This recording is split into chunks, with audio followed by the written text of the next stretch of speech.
Welcome to our alums who are with us today. If I haven't met you, I'm Megan Finley. I'm head of school here. Super excited about this time together. We talk a lot, and the girls have heard me talk a lot about sort of the ways in which we're trying to grow and be here at Ellis, and that our ultimate goal is that every girl leave us ready to just light the world on fire and make a huge difference in whatever way she chooses to do that. And what's really exciting for me about our program today is we're going to hear from a bunch of Ellis girls, now Ellis women, who have done exactly that in their lives, and I think we're in for a real treat. And we also have with us a Ellis girl that we all know and love, that we see a lot, who's going to moderate our panel, and that's our own Bay Sullivan, proud graduate of the class of two. Where'd she go? Over there. Class of 2002, and our Director of Enrollment Management. So I'm going to turn it over to Bay.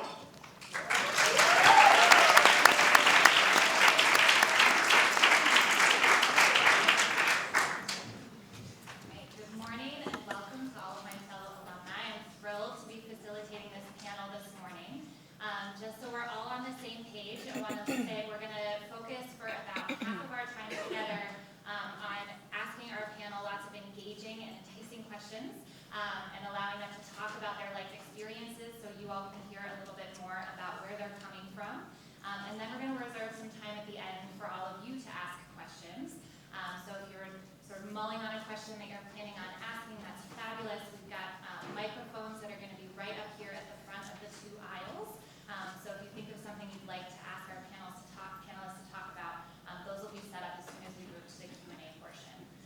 So to get started, I'm hoping that our panelists will introduce themselves so you can hear in their own words when they graduated, what they're working on now, what their positions are now, and maybe a very quick favorite memory about Ellis. So we'll start at the end with Dr. Hallie Bennett, and we'll work backwards. Thank you, Bay. My name's Hallie Bennett. I was at Ellis from grades 6 through 12. I graduated in 2009. And right now I am working as a traveling physical therapist. So I move about every 3 to 6 months for my job to work as a physical therapist. All right. Hello, everyone. My name is Indea HERNDON. I also was at Ellis from grades 6 through 12. I graduated in 2004. And I was formerly with the August Wilson Center, now currently with UPMC as a consultant for diversity and inclusion. And goodness, favorite memory from Ellis. Everything was amazing here. But I really have to say everything to do with the arts. I really, really enjoyed doing photography and ceramics. I thought it was a wonderful thing. Hi, everybody. I'm Brooke GENERETT. I'm a 1999 graduate of Ellis. I was here from 4th grade through 12th grade, and it's actually my 20-year class reunion, which is crazy because time has flown. But currently, I'm working as the Director of Prevention Services for an organization called Family Resources, and I'm also the owner and therapist at a private practice called GENERETT Counseling Services, LLC, where I provide mental health services to children, individuals, and adults. I would say my favorite Ellis memory, is probably snack time. Of course, I have other memories, but that's the one that kind of sticks out right now. So that's it. Thank you. Hi, my name is Kitty Cook, and I graduated in 1989, so this is my 30-year reunion. I was here from 9th to 12th grade. I'm currently Vice President of Strategic Insight for a company called Issues and Answers. We're a market research company in Virginia Beach, Virginia. And my favorite Ellis memory is probably playing field hockey. And I started in 9th grade and didn't have any knowledge, didn't know anybody else. And the headmistress at the time had said, sign up for one of these camps and come a week before school starts. And that's what I did, and I fell in love with the sport and made a lot of good friends. Hi, I'm Captain Anne Lockhart. I graduated in 1979. I attended Ellis from the 2nd to the 12th grade. Right now I'm a captain. It's equivalent to a colonel in the Army or the Air Force in the United States Navy Reserve, and I'm an intelligence officer. Favorite memory? You don't have it? It's a hard act to follow. So I'm Abigail Wiebenson, and I went to Ellis from 5th grade until I graduated and was not on this campus. So it was when Ellis was at 5th and Negley in a big old mansion. It was wonderful. So I have been in education for a long time, starting as a teacher, and then I helped to run a lower school, like a division lower school, and then I became head of school, and I was head of school for about 20 years, and in Washington, D.C., where I live, progressive school, and then I was done with leading a school, but I wasn't done, and so then I went back to school, and I became a leadership coach, so that's what I do now. So, favorite memories. There's not just one, so just a couple of them. One is that I sang in the Glee Club. How many of you are in Glee Club? Do you have a Glee Club? Yeah, good. Singing is great for everything, the soul and everything. And then I had a wonderful teacher, Miss Band, and she made us memorize and learn 10 vocabulary words a week. And I thought some of those words were incredibly stupid. And then I realized that she was a lot wiser than I was. And one of them was connoisseur. I remember thinking, what in the Sam Hill would I use the word connoisseur for? But, you know, you use words that you didn't know that you had in you, and they come up. And so it's a great memory, but I also played hockey, and I loved hockey too. There were lots of things I loved about Ellis. Wonderful. All right, can we get a round of applause?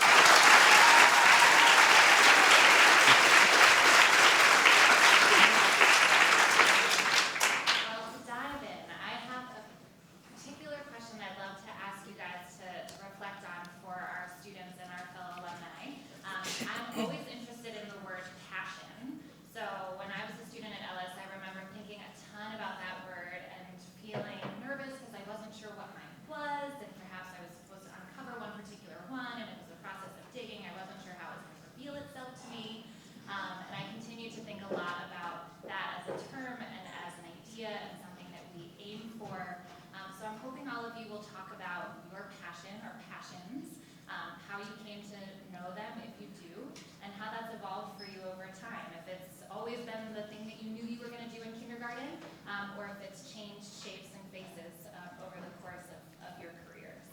So I'd love to start closest to me, Abigail, if you take it away. Oh, you're going to do that to me. All right. So, like you, I always thought there was something out there that I should love, and I wasn't sure what it was. And I think it was just a passion for life. So then where does that land itself? And it just took me a while to figure out where my passion landed. And I got to be pretty okay with that. So I lived in different places, and I knew that I lived in Boston, and then I went to California because I've had a feeling that if I changed my place there where I lived to some place that was totally different from where I grew up, that would make a difference. And it did. So then I got involved in teaching school, and you've heard the rest. And so it's been a passion of mine because I'm very interested in human behavior. What makes people tick? What can make you come alive with what you like to learn? What can sustain you when things go wrong? So it's a passion for curiosity about human nature. We're going to move right down the line for this question. My passion's really been in international relations. I went to American University and studied international relations, and then went on to get master's degrees in national security studies. And I think my passion for that has encouraged me to join the Navy and see the world. So last year I was deployed to Guantanamo Bay, Cuba for a year. I've been deployed to South Korea, to Guam. And so it's really been a wonderful opportunity to see the world. My most recent tour also was at the North Atlantic Treaty Organization Supreme Allied Commander Transformation, NATO SAC-T, which is headed in Norfolk, and that's working with our partner member nations in NATO of 29 different countries. And so that's provided a wonderful opportunity to work in a international multicultural environment. I went to Bucknell University and originally thought that I was going to be a chemistry major and I was going to go to med school and be a doctor, and I got there and didn't like it, didn't know what I was going to do, took an anthropology class, fell in love with it. I love to observe people and dynamics and interactions between people. So I found my passion in market research, and that's what I've done since I graduated from college, and it's constantly evolving, and I have new projects on a daily basis, and I've worked on everything from package redesigns to political campaigns to satisfaction surveys, and it's constantly challenging and evolving. And I just want to make a general statement about passion. When you have a job, you spend the majority of your day at your job, and you're not at home, and you're not with your family. So whatever you do, I think it's very important that you're passionate about what you do, because it is where you spend the majority of your day. So it may change over time, but make sure that you're passionate about it. I would say for myself, I've always kind of known from an early age that I wanted to do something in the helping profession. I didn't know how that would look, what I would end up doing, but I just knew that I wanted to help people reach their potential. Growing up, my parents talked a lot about just the importance of service and giving back, so that was something that was always ingrained in me.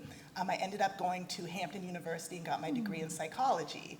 And just like a couple of my co-panelists have said, you know, I'm really interested in human behavior and how people interact with one another, and just, you know, the importance of making sure people are healthy and in a good state of mind physically and emotionally. After that, I took a year off, and then I got my master's in social work from the University of Pittsburgh, which brought me back here. And I've had several roles where I've been in positions where I've been able to help people in some degree. In my full-time position right now as Director of Prevention Services, one of the programs I oversee is the largest out-of-school time program in Allegheny County, and it's located in 16 public housing communities.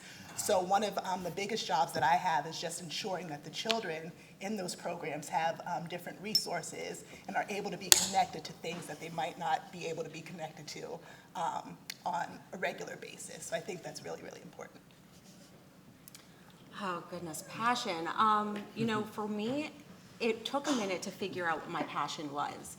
And I feel like it was different for me because it was actually already there. I just hadn't tapped into it. Like Brooke, I always knew that I wanted to help people. It was just in what capacity I wanted to do. I had already assumed that I was going to become a doctor, go to med school, things like that. And as I grew up and I had more experiences, I realized that my passion was really with people and how we relate to one another. And I really feel like I got the beginnings of that here at Ellis. Because I really had a chance to kind of look at myself, look at those around me, and see the beautiful differences and similarities that we had. And I wanted to make sure that everyone felt comfortable with one another. And that, you know, I really took that as I grew and I went into different positions. For instance, my position that I just recently left at the August Wilson Center, that I'm sure you may have gotten a little bit of information about, I had the opportunity to work with many different people and talk about diversity, the importance of reaching out to those who have had different experiences than you, and learning about what makes people tick, what makes them important, and you know, what really motivates them. So I was able to kind of take that and foster that and grow it into the position I'm in now at UPMC. And every day I look at the different people I get to speak to. I'm very passionate about, you know, from the person who's cleaning the floors to the C-suite level person, or the person who has curly hair, straight hair, rich, poor, everything like that. They're all different, and they're all bringing something very unique and important to the world that we live in. So diversity, inclusion, those have always been my passions. It just took a minute for me to figure out that I was living it every day, and to really show that. I love my job as a physical therapist. It is so rewarding. It is so fun. But my passion is not my job.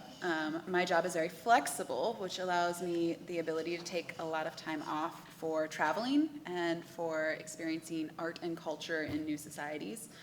I'm sure there are a lot of people who Ms. Sturdivant has influenced over the years, and I am also a victim of AP Art History as my love and passion. I ended up with an accidental minor in art history and an accidental minor in Italian just so I could study abroad when I was in college. My passion is traveling. I love meeting people. I love figuring out what's different where I am versus how I grew up and why it's different and do I like that difference or not. So not only do I get to travel with my job, and though I've had 15 contracts in Virginia, I'll tell you every city in Virginia is different. The people there are all different. They're different from us here. They're different from each other. But I really like, the big culture shock of traveling. I just got back from a trip to Iceland, and fabulous place. Everyone should go. But my passion is definitely meeting new people, figuring out the new culture, and exploring that through traveling and through the art of that culture. So I loved hearing from each of you that your process of uncovering a passion had a lot to do with sussing out how you like to spend your time and what you like to think about and what kind of makes you tick. And that there are different ways to figure out how to integrate that into your dailiness. And sometimes you can use your position to facilitate that kind of thing. Sometimes your position is that thing. But that there's a lot of overlap between the work that we do and the things that we care about. I also loved hearing from each of you the sort of many and different ways that all of you work with different constituencies, different kinds of people in service of students, in service of projects. So one of the things that we spend a lot of time learning how to do at Ellis is work successfully in groups, which is sometimes easier than other times. We talk a lot about noticing similarities and differences between ourselves and others. I just spent some time in first grade, and they have a sign that they use whenever they agree with one of their classmates or teachers. It's this. So when they're like singing, me too, it's this. And I really like that as a way of expressing. But we also know that we all have a lot of differences as well, and sometimes those are more challenging to navigate. So I'm curious to hear from you. When you all work in such different fields, but one constant is, of course, that you work with other people. And so what's most important to you about being part of a team? How do you work with people who are different? And what are the kinds of skills that you feel like are most important as you navigate those relationships and move to actualize your passions? Indea, I'm gonna start with you. All right, sounds good. Honestly, I've built a career off of working in teams of people who have different situations than I do. And that's really what, launched my career into diversity and inclusion is the excitement that I felt with having to work with someone who didn't have the same experiences. Everyone that you meet, everywhere that you go, every job that you have, you're going to run into someone who has had a different experience, who may have had a trauma or a blessing or something that changed their lives that motivated how they interact with one another. And it's important to keep that in mind as you learn, as you grow, as you move on to college, as you try a position, find out that it's not the right one for you, move somewhere else. It's important to always walk into these experiences with kindness and patience because everyone's living a different life than you are. And it's important to kind of talk to people and see what their experiences are and be willing to just step back for a second and listen. And I think that that's really how I kind of go about each day as I work, as I'm working on the different initiatives that I'm working on. Currently, one of the biggest initiatives that I'm working on at UPMC is a gun violence prevention initiative. And this particular project is so important. I'm sure you all have seen the news, you've read the newspapers, you've heard from people who are, growing up in maybe a neighborhood that you've never been to, or maybe it is a neighborhood that you grow up in, and they're dealing with some really difficult situations. And to be able to sit in a room with people who have lost a loved one or have themselves participated in gang violence or, they're trying to heal from that. It's important to walk into that room and sit there and just listen to their experiences and try to come at it with with love and light, and to look into it from their point of view. And I really feel like if you walk in every day with that kind of feeling, that you want to actually get to know people, that helps in every situation. So that's kind of how I look at it. Does anyone else? So I would say from a team, the United States Navy is a huge team. And I've been on the 3 U.S. aircraft carriers, the USS Kennedy, Eisenhower, and the Harry S. Truman. And that's a team of 6,000 people at sea at a time. And so to talk about teamwork, and I think in the Navy, your teamwork is focused on mission accomplishment. I mean, you may have, personality conflicts or whatever, but the intent is to protect our nation, to work together as a team, to get those aircraft carriers off the flight deck, provide them the intelligence that's needed to support those operations, and I think that's really the beauty of the United States military. So as a leadership coach, it's always about teamwork. So because that's what schools, that's what communities are, as our fellow panelists have said, we're all in a community. So I think one of the things that I found the most instructive when I was getting leadership training, coaching training, was realizing that there are many ways to listen. So, and some of them are negative and some of them are positive. And just understanding that you can listen for information, or you can listen for somebody who just needs to vent, or you can listen because somebody would like some help with thinking about something. So it's keeping curiosity and assuming positive intent. Sometimes what comes out of our mouths is not particularly pretty, but sometimes it's the best we can do under those circumstances. So to take that information, whether it's an upset parent or an upset child or whatever it is, and see what it is that's really underneath that, so that you can get traction in what you're doing together. And to really know that everybody you meet is both your student and your teacher. We all learn from one another, and sometimes those lessons are life-enhancing, many times they are, and just bring you a lot of insight. Just be curious. It's really interesting that across such different experiences and different professions, there are so many commonalities about approach to working in teams and working in groups. So listening really carefully, making sure that you all share a common goal and that you all know what that is, so you can be working toward it, whether it's on a team of professionals working together to grow, or it's on a gigantic mission. Those things I think are universal and common. So in addition to practicing a lot of our group work and those kinds of skills, we also at Ellis talk a lot about what we don't know yet. So we talk about what it means to try something that we've never done before, to keep trying when something doesn't work, and how to quiet our inner perfectionist. So that voice that's telling you that it's like not ready yet, it's not done yet, we have to keep trying, and how to take the kinds of risks where you put something out in the world for other people to see and react to, perhaps before to you it's perfectly done. So you are all professionals, you're all sort of accomplished in all of these really incredible and impressive ways. But I'm curious about what you can't do yet, or what you haven't done yet, and what you're really looking forward to trying or taking on.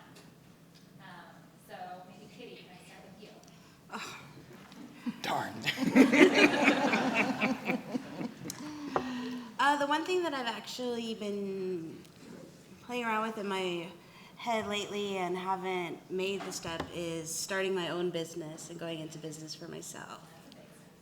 So it's a really big step, but I've been researching it and trying to work on a business plan, trying to think about what kind of team I would build that would support me for it. But I'm hopeful that that's going to happen within the next year. But it's a dream of mine to work for myself and have that flexibility so that I can travel. I'd say for me. So at my full-time job, we're at Family Resources, we're a trauma-informed organization, meaning that we work with our families and our children through the lens of what happened versus what's wrong with you. So I just want to learn to kind of, or not learn, but I want to incorporate some of that trauma work in my private practice, because we've all suffered trauma. You know, and a lot of times when we think about trauma, we think about, you know, gun violence or, you know, sexual assault or something like that, but trauma can be, you know, somebody living in a household where their parents are fighting every night, or it can be poverty. It can be somebody who's has a parent who's incarcerated. You know, so just really bringing in some of that trauma-informed work into my private practice. Actually, like Kitty, I've been kind of playing around with the idea of starting my own business as well. I would like it to be a nonprofit, and I've kind of, you know, been tooling around a little bit with how I want to focus that. And so what I haven't done yet is really get all of my thoughts together about exactly what I want it to look like. But I'm looking around at what seems to be missing, especially in the Pittsburgh area, when it comes to making sure that people are prepared for the next step. And there's a lot of things that are missing, I feel, sometimes in learning to adult, let's say.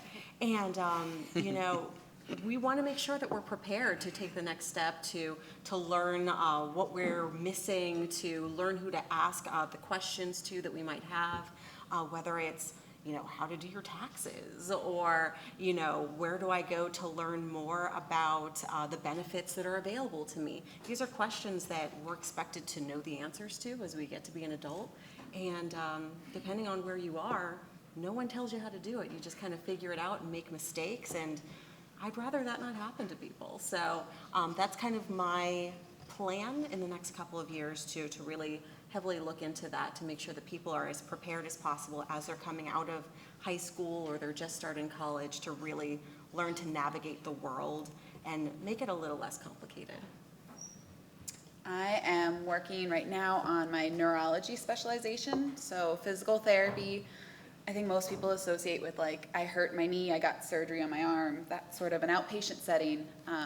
But I tend to enjoy working most with people who've had severe spinal cord injuries, people who've had significant strokes, people with Parkinson's or Alzheimer's disease. So I'm working on my neurology degree for that.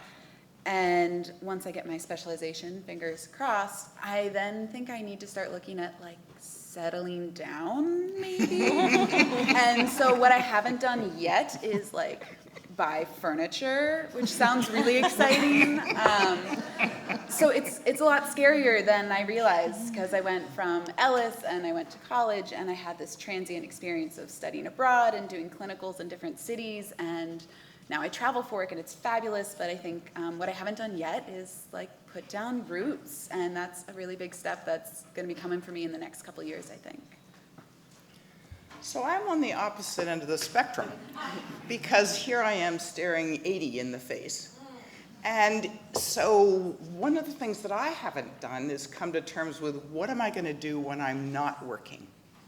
It's a very interesting thing. Am I still going to be able to have an interesting life? I actually don't worry too much about that. But what happens if I'm not working? How will that be for me? And I actually share that same experience, having retirement plans in the works, so. Right. Not yet retired. All right, girls, I want you to ready your questions in your head. I have one last thing that I want to ask our panelists, but if you're burning with a question, get ready to pop up and come into the aisle. This is a question that's sort of related to that idea of not yet, but this is more about a moment where you tackled something that was hard.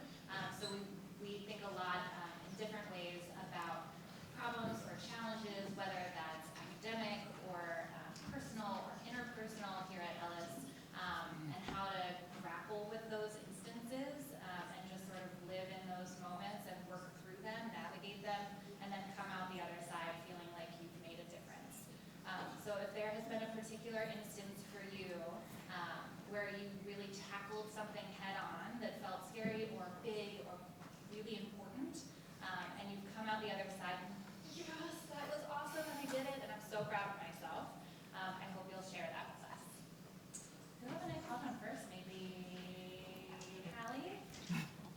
I have been out of Ellis for 10 years, and then I did a 6-year degree in school, so I've only been working for about 4.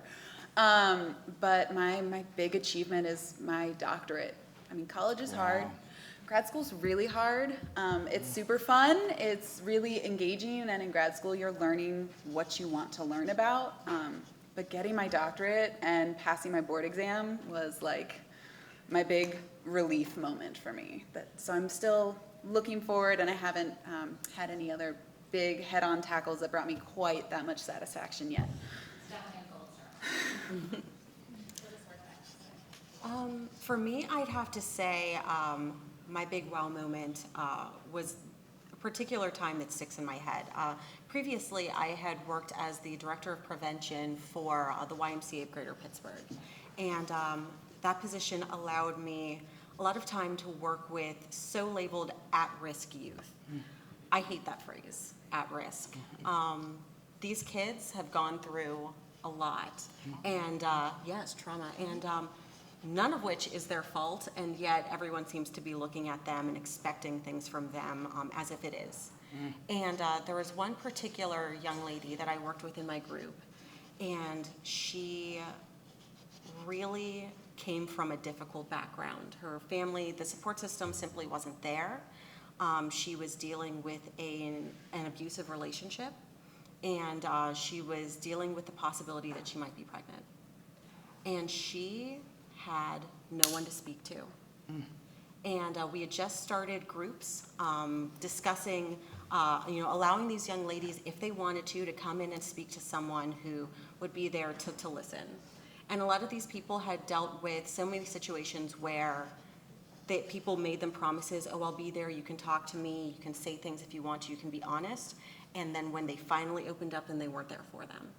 And I, once again, went into this saying, I understand if you don't want to open up, I understand if you don't want to talk, but I'm going to be here, twice a week at this time, come speak to me if you'd like. And that particular young lady, after being really hesitant and pushing me off and pushing me away and saying, I don't need this, and actually getting up and leaving halfway through some of our meeting times, she sat down with me and opened up. And she was honest, she was raw, she cried, she told me her background story. And at that moment, I knew that I was at the right place. And that I actually felt like I could make a difference. And although I wasn't able to solve all of her problems and fix everything and make everything better for her, I knew that what I was doing meant something to somebody. And sometimes it's just one person. You don't have to save the world. Maybe it's just that one person, and you fixed it some way for them. So I'd say that's my moment. I have a couple of things. I'm a therapist, so I hear stories all of the time, a lot of which are pretty difficult and sad. I'm still working with this particular person today, but about 5 years ago, this family came into my life. They came from out of town, and this little girl had been being raised by her mother and her stepfather. Her stepfather ended up, killing her mother, and the stepfather was the primary caregiver. And so through, the grapevine, somebody found me, and I started to work with this family. 3 days a week, after my full-time job, I would go to their house and just work one-on-one with the little girl, work one-on-one with her relative that she was now in the care of out of state, and just seeing how she's made such progress over the last 5 years. She's now in 9th grade. And she's doing well. She had a huge traumatic event. Her life will never be the same, but she's able to really put one foot in front of the other and enjoy life again. So I think that's something that's really, really big. And then personally, something that I feel like I have to kind of overcome every day is the fact that I have social anxiety.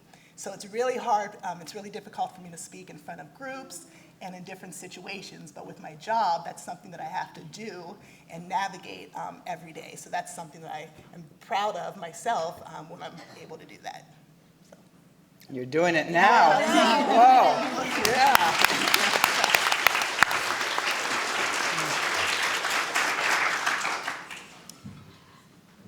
I would have to say it's not my career that I would have that aha moment with, but I have a 21-year-old daughter, and every one of her accomplishments to me is amazing, and I always feel like I did that.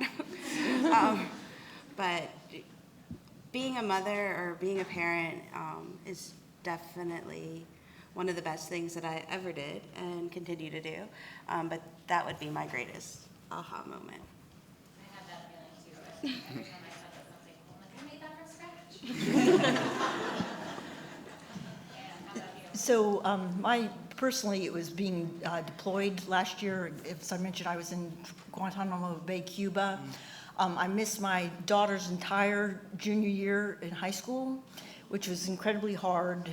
Since she was in 3rd grade, I've missed 4 of her academic school years being deployed for the Navy. So it really brings a strong family commitment and sense of purpose to support each other through those deployments, and I couldn't do it without my family, and also my daughter as well. We adopted our daughter from China when she was 22 months old. She's now a freshman at the University of Virginia, and so just to see her develop and acclimate from a very different culture to being a successful young woman today. So thanks. Last but not least. Right, so when I became head of school, the 2nd year that I was head of school, it was years and years ago, one of my students was murdered by the boyfriend of his mother in her presence. And that so untethered me that I really didn't know whether I was just going to resign from being head of school, or was I going to go to a shrink? Would that do it? I mean, trauma really unhinges you. And so I decided that I had to do something that was so uncharacteristic of me that it would shake me out of the trauma. My sister raised horses in Appaloosa horses. I don't know if you know Appaloosa horses. They are not small. And she raised them, and she taught adults to ride who had been traumatized. And I called her up and I said, I think I need to come to you. And so I did, and I went out, and it was the most traumatic experience on top of trauma that I have ever experienced. I fainted, I fell off, you name it, I did it. And finally I said to her, take the, damn saddle off this horse and let me get on his back without any saddle. I have to know what this is about. And that began a 15-year love affair with horses. To come out of that trauma, and also because it taught me and reminded me every week when I rode that I needed to always remember how hard it was to do something. And it was very helpful when I was dealing with students who were having just a terrible time. We all have terrible times at whatever some of the things that we do. But that horse taught me so much about nonverbal communication, giving something time, and just knowing that there is a way to overcome trauma. So we've heard a lot about bravery. We've heard a lot about the kinds of connections we can forge with each other and all of the ways that we can recover when sometimes that doesn't go the way we anticipate. We've heard a little bit about adventures abroad and at home. And we've heard a little bit about the ways in which Ellis has kickstarted the experiences of all of these women. So now I'm wondering if any of our students have questions they'd like to ask. If you do, please come on up and queue up right behind our microphones. Go ahead, we'll start. Okay. I can't really see in the light, so I'm just gonna. I don't think he's on.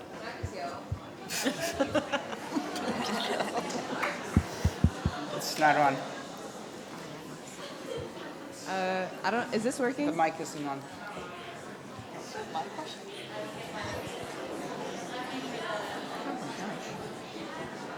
It's incredible to see how many came out the other day. In our class, nobody would come up. Does your mic work that you can hand her? No? No.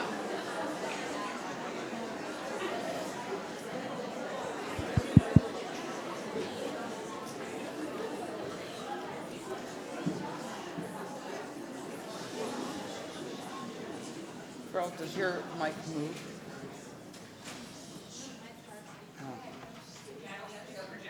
Hi, I'm Natalie. I'm in 11th grade. So it's no secret that Ellis is a predominantly white school. And so for the panelists of color, I was wondering what finding your voice was like here, especially like considering that, like I know now we have like affinity groups, so you have like more of a community, but I know that Ellis wasn't always this diverse. So how did you find your voice, and do you think that Ellis prepared you for like the real world? Nice. So thank you for that question. I think the most important thing that I did when I was at Ellis was surround myself with people, and I had a few really, really good teachers who I was able to kind of lean on and talk to about some things that I was going through at the time. So I think having that support system is really important, even if it's out of school, outside of school, you know, because you're in school for 8 hours, you know, but you have a life outside of school as well. So I think making sure that you have family or friends who are able to provide additional support is always important. And for me, not only while I was in Ellis, I had a wonderful support system. I did end up having a great diverse group of friends while I was here. But in addition to that, what made it possible for me to attend Ellis, because I do not come from a wealthy family, I was participating in a group called FAME, which is a nonprofit that stands for Fund for the Advancement of Minorities Through Education. I'm not sure if any of you know about that, but it is a nonprofit that helps financially to allow students of color to be able to afford to go to the independent schools in the Pittsburgh area, and now greater Pittsburgh area. It has since expanded. Not only did they help financially to allow me to attend this amazing school, but they also gave me a group of people who understood. It wasn't just students from Ellis, but it was Shadyside Academy. It was, all of the different independent schools filled with people who may have been coming from areas that, were a little bit different. I myself am from the Hill District. So there's not a lot of people who, are from my area who are going to a school like Ellis. So going and knowing that I had that ability to, at the end of the day, even if I felt like I wasn't being understood here, I could go and talk to a different group that was going through the exact same thing I was. That was really, really helpful. But I have to say, my time at Ellis, even though, as you stated, it is, no secret that it is, predominantly white school, the people that I met here were always, if they didn't understand, they were willing to try to understand. That was my personal experience. So it made it a lot easier when I knew I was surrounded by people who said, I don't maybe share the same background that you do, but I want to learn. So that was really helpful. Thank you. I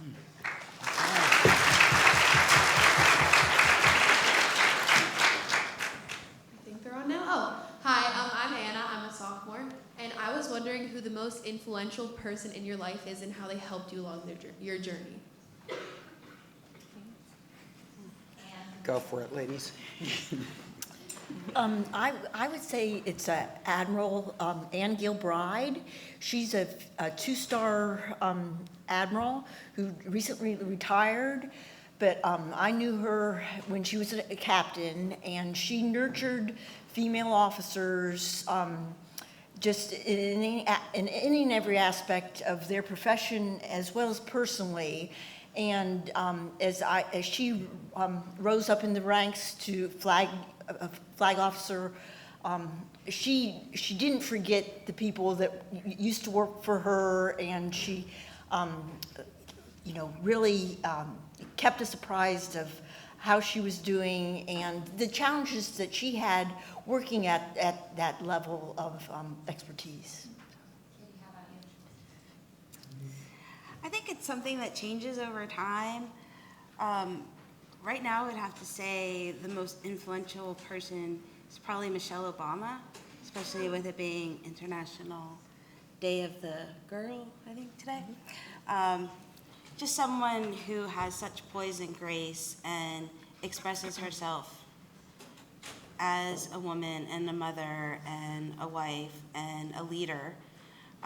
So I look at people's characteristics and qualities more so than their accomplishments, but she's a very accomplished woman. So- want to jump in? Yeah, I'll jump in.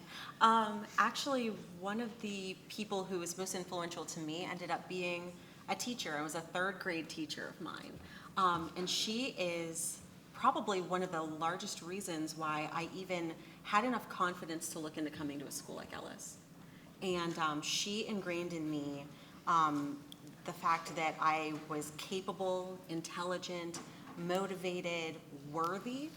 And she really was the one to kind of push me to feel more confident doing public speaking and going to different events and feeling confident enough to talk to people who were different than me. And so I've actually stayed in touch with her all of this time. She was one of my biggest mentors and biggest supporters. So if you feel like you have a teacher that really has your back, never, ever, ever lose touch with them. That it's so, so important to have someone like that that you can trust, and it really does matter. So all the teachers out there, what you do, it does matter. It really, really does. I'm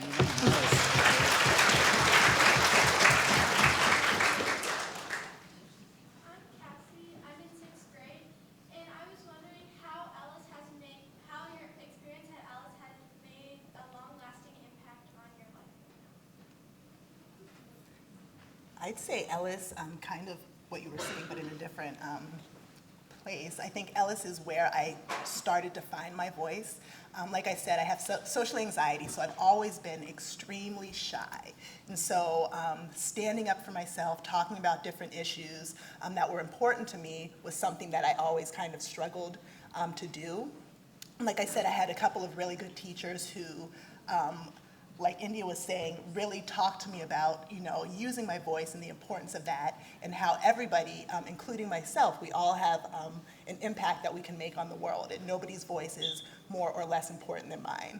So I think that that was something that, finding my voice, which is huge, that Ellis helped me do.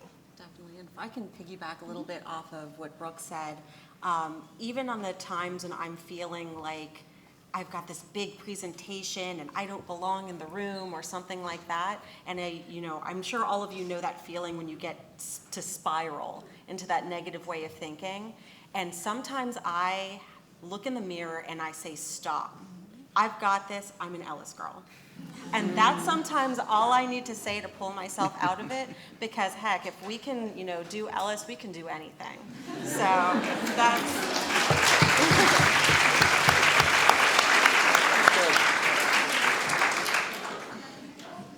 Hi, I'm Megan, and I'm in 10th grade. And I know a lot of people in today's society struggle with the stress and fear of failing, including myself. How do you deal with failure? So it's just like one of us has said, it's not always the same way. But I don't know how many of you know the researcher Brené Brown, and if you don't get to know her work, she has studied vulnerability for more than a couple of decades, and so she talks about what it's like to fall face down in the arena. All of us have fallen face down in the arena a lot of times, and I think the older you get, the more you realize that actually there are no mistakes, there are only lessons in life. And that's the attitude to have. That life is messy, and you learn most from the mistakes you make. So to look on them as a not necessarily wanted blessing, but if you look on mistakes as, what have I learned from this? That was painful. Then you learn how to get up. And the more you learn how to get up, the easier it is to get up. I agree wholeheartedly. Yeah. You learn most from your mistakes. Any others? Well, I know in the physical therapy realm, my goal is to make someone feel better, feel stronger. Sometimes I make them feel more sore. Sometimes what we do sets them back 3 days, a week, depending on what technique we're trying. But like you were saying before, you learn from it. The next time I have a patient in that situation, the next time I'm considering that route for a therapy session, I am better prepared, and I pre-warn the patient, or I go a little more gently, or we supplement it with another technique. So it's helpful to kind of know what negative reactions are out there so that you can prepare yourself for them. And then if we're kind of putting off, making mistakes and this and that, when a mistake is finally made and we're older, it's a lot harder to kind of work through and deal with because we didn't really deal with it and experience it, younger. So I think it's all meant to help us. They're all learning lessons, and like you were saying, I think it's not a bad thing. We're all human. We all make mistakes, and that's what the world is kind of. That's what it is. Yeah. I have a post-it on my desk that says, I never lose, I either win or I learn something. There you go. So I think it's a lot about framing, as you guys have talked about, and figuring out how to make that everything out of the process. I also thank you for the question, because oftentimes we try to hide what we don't do well, or we try to hide what you don't feel good about. And when you are brave enough to say, what do you do about mistakes, it really shows how strong you actually are. Thank you.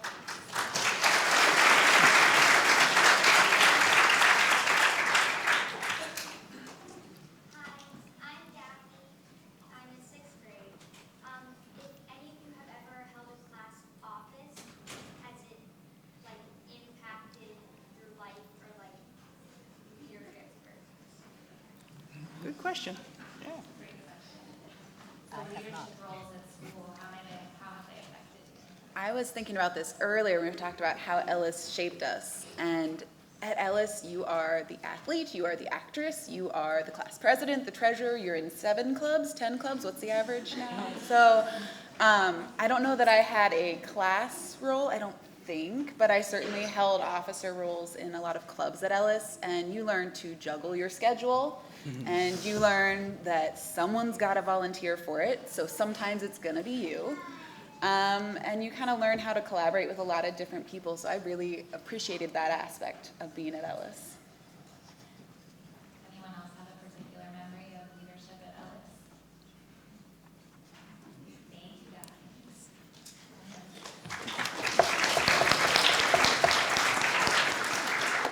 Hi, I'm Liz, and I'm a sophomore. I was wondering, what was the most challenging part about Ellis during your experience, and how did you overcome that? I'll start with that. So I entered in 5th grade, and there was a woman, this has a good ending. There was a young girl who was very unhappy, but I didn't know that she was as unhappy. And she took it upon herself to make my life miserable for the entire year, with teasing, with bullying, with just, whatever. And I just didn't know how to handle that, so you kind of just live through that. And 'cause she was good at it. When you're a bully, you can be really good at it. You can slither in and adults don't see. And finally my mother came to school one day, and I thought, what in the Sam Hill is my mother doing here? And she came and she went right up to this girl and she said, "Why are you picking on Abigail?" And at that moment, something really shifted, and we came out of it all right, and I really learned a lot about empathy from that experience. And interestingly enough, here's the sequel. Interestingly enough, time passed. I went to Smith. Turns out she went to Smith. She lived in the dorm right next to me. And she came out of the dorm one day, and I saw her, and I thought, oh my God. And she looked at me and she said, "Oh, Abigail, I am so sorry."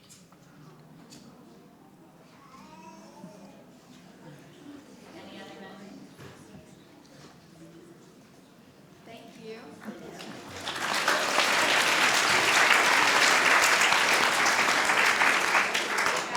few minutes left, so I think we'll have time for 2 more questions. Go ahead. That one's not working, so use your big voice. Yes.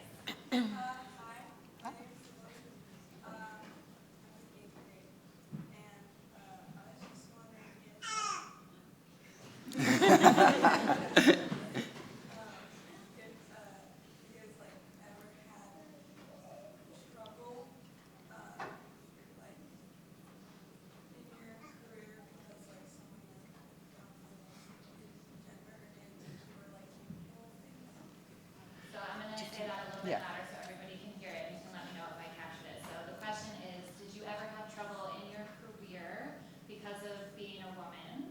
Anything that felt particularly challenging because of that and how you navigated it? Is that right? Okay. Great question. Who wants to take it? I mean, so I work in a lot of hospital settings. I have my doctorate in physical therapy, but I try not to introduce the word doctor right away because then they think I'm a medical doctor, and I'm not. But I walk in and they think I'm the nurse. I'm like, no, your nurse has been with you for like 10 hours today. You should probably know them by their face by now. Or they say, oh, what's a little girl like you gonna do getting me out of this bed? I'm 5'10", I'm not a little girl, but I took physics and I know how torque works, and I can do this the smart way, not the hard way. So I certainly get comments like that on occasion, and I take the opportunity to educate usually. I tell them I have my doctorate and I know what I'm doing, so you need to trust me. I tell them I'm not gonna try and muscle and lift this heavy person out of the bed. I'm gonna show you how you can use tools to help you, how we can use physics to help us. So certainly whenever I run into problems where I need to educate patients, I certainly bring in a toolkit of kind of broadening their mind to the different areas that I have a specialty in. I actually have a little bit of a different situation in terms of gender relations at work.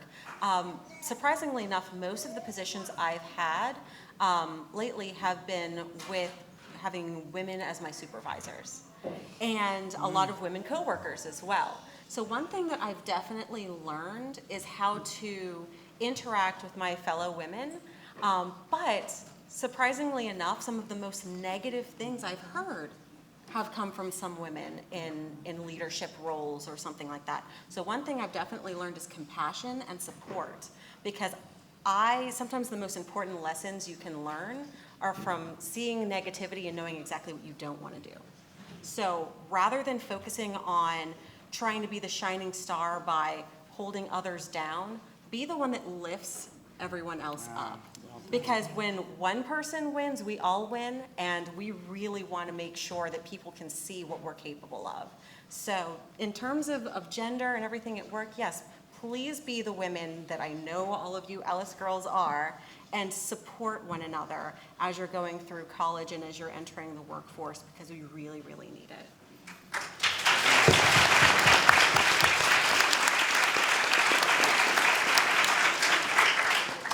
Unfortunately, this is going to be our last question.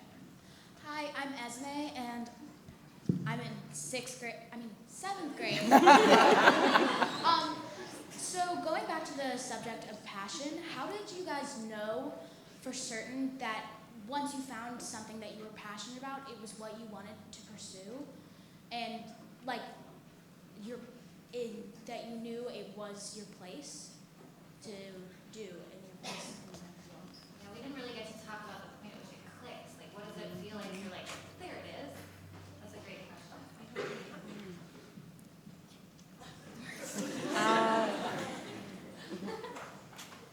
I took a lot of baby steps. I was pretty nervous about it. I used my senior project as an opportunity to explore physical therapy because I had had enough help from the athletic trainer when I was on the field hockey team.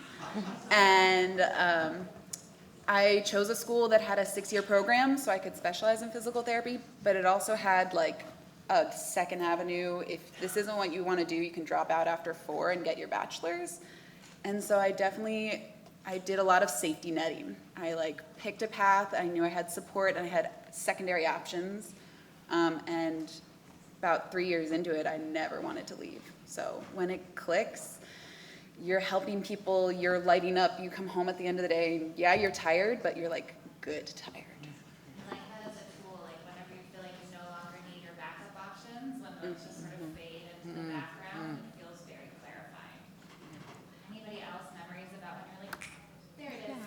For me, it was little by little and then all at once. I started to notice a pattern in whatever position I was in. I somehow kept defaulting to introducing bits of diversity and inclusion work in wherever I was going. And I didn't notice it right away, but I found myself, doing my normal thing, but then talking to people and, oh, well, how does that make you feel? And how are you relating to this person? Or do you think it's because of this background or this experience and things like that? And I went, wait a second, I feel like I'm doing diversity and inclusion work here. And it's really exciting. I felt myself lighting up every time I got the chance to talk about different people's experiences and being different, and different is good. And it really, really clicked when everything started to align, and the position that I'm in now, someone came to me and said, I've heard about the work that you've been doing, and I have this position that's open. So you're not searching, but things start to fall into place, and then people start to recognize that in you, that's when it really clicks. So Yeah. it took me a little bit to see, but then I realized looking back, I'd been doing it all along. So that's when it really clicked. Yeah, I think that really resonates little by little and then boom. So I knew that teaching wasn't quite what I wanted to do because I was really interested in what made a school, what are all the pieces in a school, but I hadn't really landed on, so what do you do with that? What do you do with that self-knowledge? And then somebody said, why don't you apply for this position? And I thought, okay. And so then I became a division director, and then somebody else came and said, why don't you apply to be head of Lowell School? What? And then I realized that that was it. I really wanted all the pieces to come together, and being head of school would allow me to do that. So it's little by little, and then boom, it just does, right?